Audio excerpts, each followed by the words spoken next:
ஒன்று சாமுவேலின் புஸ்தகம் 17வது அதிகாரம் அதனுடைய 45வது வசனம்.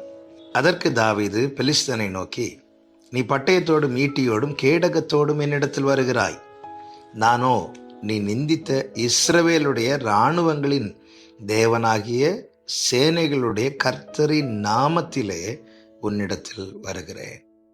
கர்த்தருடைய பரிசுத்த நாமத்திற்கு மகிமை உண்டாவதாக. பெலிஸ்தியர்கள் இஸ்ரவேலருக்கு விரோதமாக யுத்தம் பண்ண நிற்கிறார்கள். பெலிஸ்தியர் கூட்டத்திலிருந்து கோலியாத் புறப்பட்டு முன்பாக வந்து நிற்கிறான். அவனோடு யுத்தம் பண்ண இஸ்ரவேலரில் யாருக்குமே தைரியம் இல்லாமல் எல்லாரும் பின்வாங்கினார்கள். எல்லாரும் பின்வாங்க காரணங்களிலே ஒரு காரணம் என்னவென்று வேதம் சொல்லுகிறது, அவர்கள் யாரிடத்திலும் பட்டயம் இல்லாதிருந்தது. சவுல் யோனத்தானை தவிர வேறு ஒருவரிடத்திலும் பட்டயம் இல்லாதிருந்தது. ஏறக்குறைய